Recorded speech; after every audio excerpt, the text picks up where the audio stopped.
Hi, guys. Welcome to Mission Control Houston. I'm Kelly Humphreys, and this is veteran astronaut Mario Renko. We are ready for your questions. Do you want the students to be? Hi, this is Mrs. Sukumar from Bedford High School. Do you want me to ask the questions one at a time, or do you want the students to be asking the questions? We'd love to hear directly from the students, Sure, but why they do not? need to speak up so we can hear their voices. And I want to make sure they know that Mario knows New Jersey. He went to Rutgers University and is originally from New York, so he knows your area. Very nice. So let's start with Brant Wilson. He's a grade 11 student. He's a junior at our school. So Brant's question, here he goes. Brant.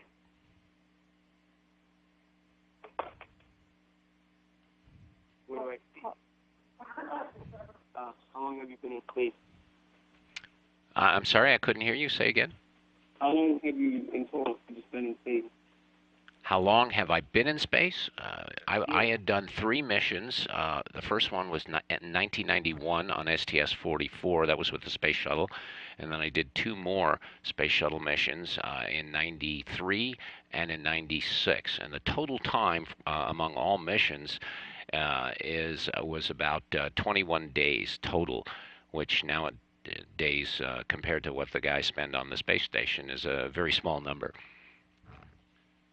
Okay, that's a great question, and just a reminder: please get to the microphone and speak up so we can hear you. It's a little hard. Sure. So the next question is from Brian McLachlan. He's a grade 9 student. He's a freshman. Brian, where are you? Brian's not here, but I'm going to ask the question that Brian had asked on his behalf. His question is, how is space always expanding, and where does it expand into? How and why is space expanding, and what is it expanding into? That is a great question that I don't think we know the answer to at this point. Space is as far as we have sensed with our Hubble Space Telescope and other orbiting observatories like the Gamma Ray Observatory. We know that there are objects that we can see and sense out 13 billion light years from Earth. And that's really the extent of the known universe. The objects within that space, the known universe, are expanding away from each other into distances farther than the 13 billion light years. Now remember, a light year is about 6 trillion miles. So I said 13 billion times 6 trillion. So that's the distance to the farthest known extent of the universe, at least today. And that's a darn good question. And maybe Brian will be able to become the scientist that figures that out. You know, the other part of that is what exactly is in all of that space. And one of the experiments on the International Space Station, the alpha magnetic spectrometer, is sifting through the various cosmic rays and particles that come to Earth to try to identify a little bit more about things like matter, antimatter, and this theoretical dark matter that we believe exists because we can indirectly sense it, but we don't have any direct measurements of that. And so it's a really interesting experiment, and having the space station orbiting the Earth provides us the power to operate that outside the Earth's atmosphere and look more at what is in between the matter that we can see and sense.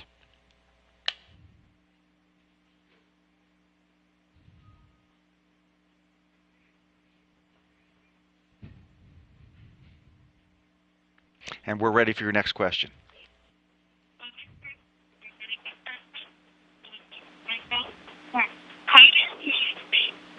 Are you hearing me?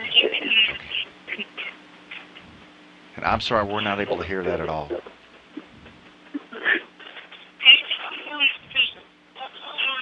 Something must have happened to the microphone.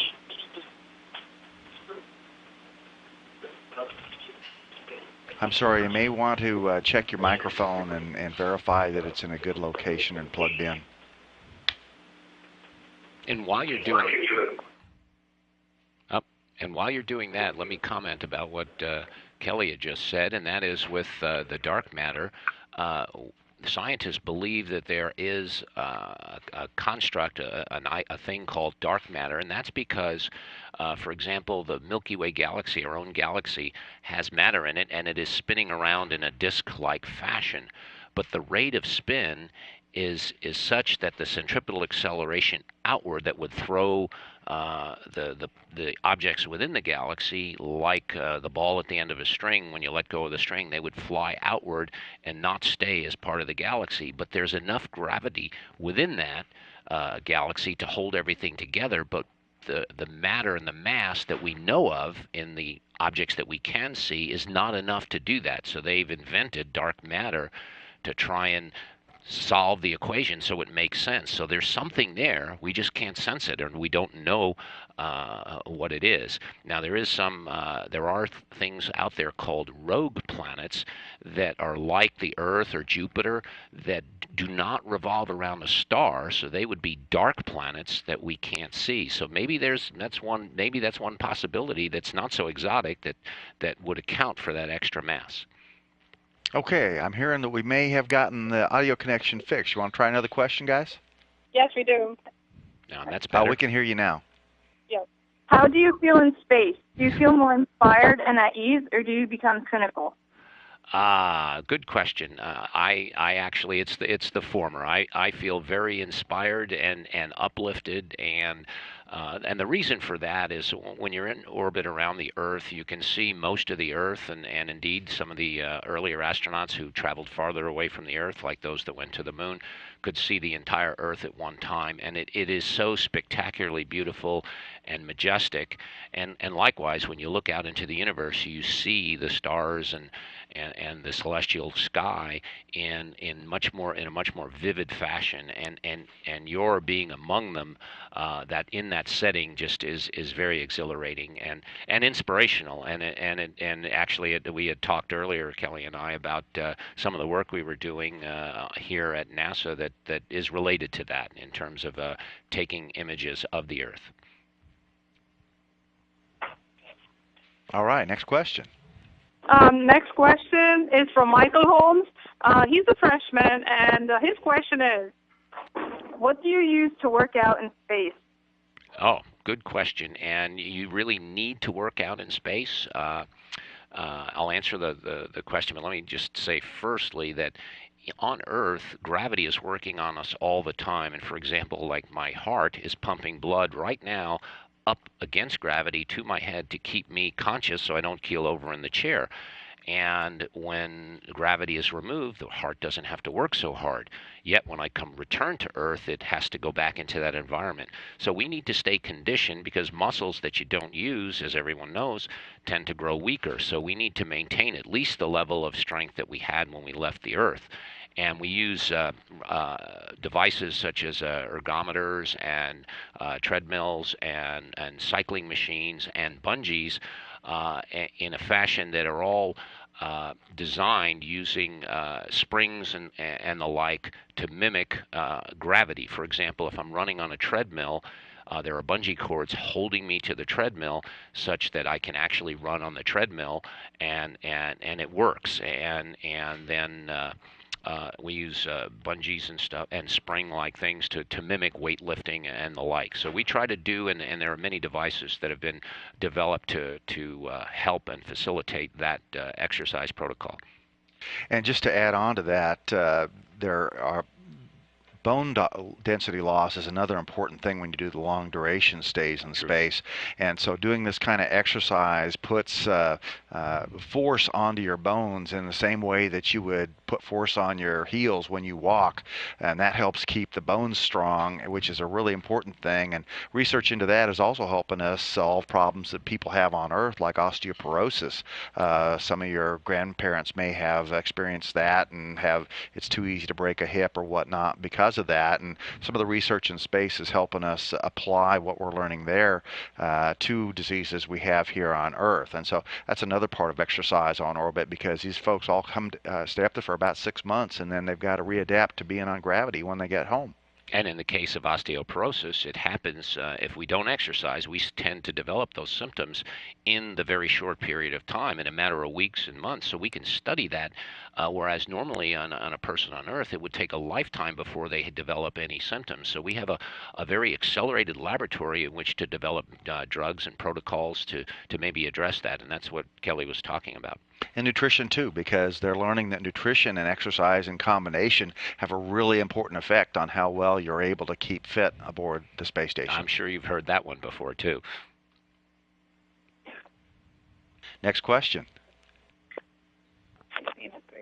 I'm John Gilbert. I'm a senior. I wanted to know, how did your Navy career prepare you to be an astronaut? Good question. My Navy career, I was a meteorologist, oceanographer, and I was also a surface ship watch officer in the Navy. And the scientific part of my background, the meteorology, oceanography, helped with my ability to understand all of the technical parts of what is needed to operate in space, orbital mechanics, and the like. So I have a very rigorous engineering scientific background. The Navy portion of it is the crew of a ship, much like the crew of a spaceship. Is based in operations, and it's very similar when you're operating on board a ship or a submarine to when you're operating in a spacecraft as a crew. You learn to operate as a team. You learn your systems on the ship, and indeed many of them actually they're all the same, save that for example there's environmental systems on the ship as there are on a spacecraft. So some of the hardware is different and how it functions is different, but the principle and why it's there is basically the same. So it's a very close one-to-one relationship between operating in a naval environment as a space environment. And interestingly enough, one of the crew members on the space station right now also is a Navy veteran. Chris Cassidy was a Navy SEAL. Next question. I'm Sean. I'm in ninth grade, and my question is, what made you want to be an astronaut? Well, I've always had a desire to learn new things and to understand the universe, what's out there. But very specifically, when I was very young, at age 5 years old, the first satellite went into orbit, Sputnik, and then shortly thereafter, a few years later, the first human beings, Yuri Gagarin and Alan Shepard, went into orbit around Earth, and I knew then that's exactly what I wanted to do, and I feel very, very fortunate and privileged to have had the opportunity to do so. And I'm very lucky to be here sitting talking to you about it. Go ahead. Yeah. What do you think is your most significant accomplishment in all your space missions as an astronaut? My most significant accomplishment, the most memorable one, was the one on my second mission, was when I did a spacewalk. And honestly, I guess the most significant accomplishment is on my last mission. Is we had a number of technology development experiments on board that spacecraft, both on the shuttle and others that we put overboard and we tested in orbit alongside the space shuttle. And in that sense, is those technology development experiments were pushing the boundaries of what our capabilities are to explore space. So I guess that, in my mind, would be something that if we can move to an area where we can explore it more efficiently and go farther out into space is something that I hope continues. And I think some of those were directly applicable to the space station development, weren't they? Actually, yes. We had attitude control satellite. It's called the Satellite Test Unit. It was a device that we tried to use the forces in Earth orbit to control the attitude of the spacecraft, and in a sense they do that a little bit with the space station. We've got gyros that move through angular momentum that can torque the space station around. We also have thrusters, but we don't use those that often, and we try to keep the space station in an equilibrium point where we don't have to use the gyros even, but all three together hold the spacecraft where it needs to be. Great. Another question? How does your body shift to gravity, to no gravity, and how do you feel? Well, the body does a number of reactions when you get into space and you're in orbit, and the gravity vector is removed primarily, and we had already discussed some of that with the bone density loss, the muscle toning loss. But the most immediate reaction that one feels is a fluid shift, and again, I'm sitting here, or if I'm standing up, gravity is working to hold my bodily fluids, the bloods, in my legs and arms if I have my arms at my side. When you remove the gravity, that there tends to be a fluid shift out of the legs into the chest cavity and the head. And if you look very carefully at some of the pictures of the astronauts in space, they do look a little puffy, a little more full than they do on the ground. And that is because of that fluid shift. Now, a consequence of that fluid shift is what we call space adaptation syndrome. It's not the same as, but it's not very much different as. It's hard to describe as when you if you go aboard a ship and you have a tendency to be seasick, it is a similar reaction, but not exactly. And you tend not to feel very comfortable. You got this maybe a headache. You might have some nausea. It depends on the individual. And what's the good news is that goes away after a few days. The body adapts. You tend to not notice it anymore. An analogy I would draw is if you ever had a tooth filled, with cavity, and you had a filling done, or you had work done on your teeth. The first day or two that you've had that filling, you tend to notice it, but then after a few days or 3 days, you don't notice it anymore. You get used to that feeling, and it's sort of the same with space adaptation syndrome. Okay, another question. My name is Brian Brooks. I'm in ninth grade. I'm a freshman, and I wanted to know, what does open space smell like?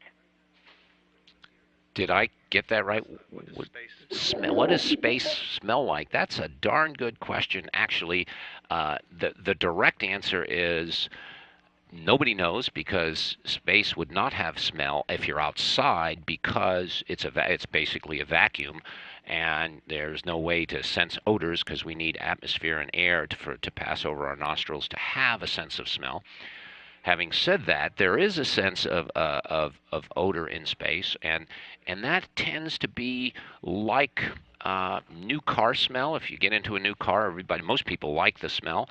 You take it in, and that is from the outgassing of the materials of which the car is made.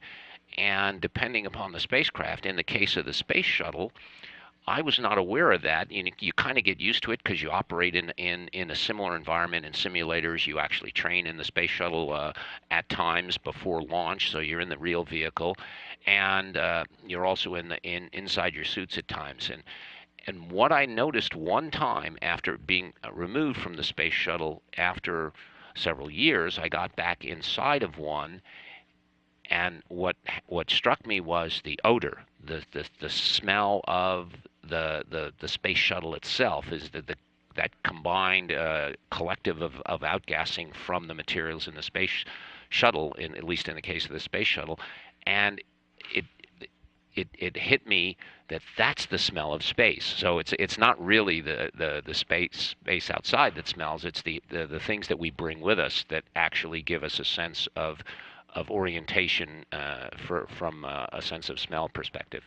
Now, you're a veteran spacewalker. I understand there is a special smell that comes with coming back in the airlock after a spacewalk for some folks. Yes, it when you come back in and pop your helmet off, again, it's that odor of the spacecraft that hits you, it's like a sense of home. I mean, if you walk into various retail stores or somebody's home, there's a slightly different characteristic odor, and that's if it's your home, and if it's something wrong or different, then you'll notice it.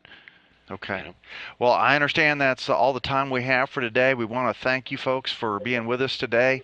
And thank you, Mario, My for pleasure. joining us and answering the students' questions. We hope you have a great rest of your day and a great weekend. Take care, guys. Thank you.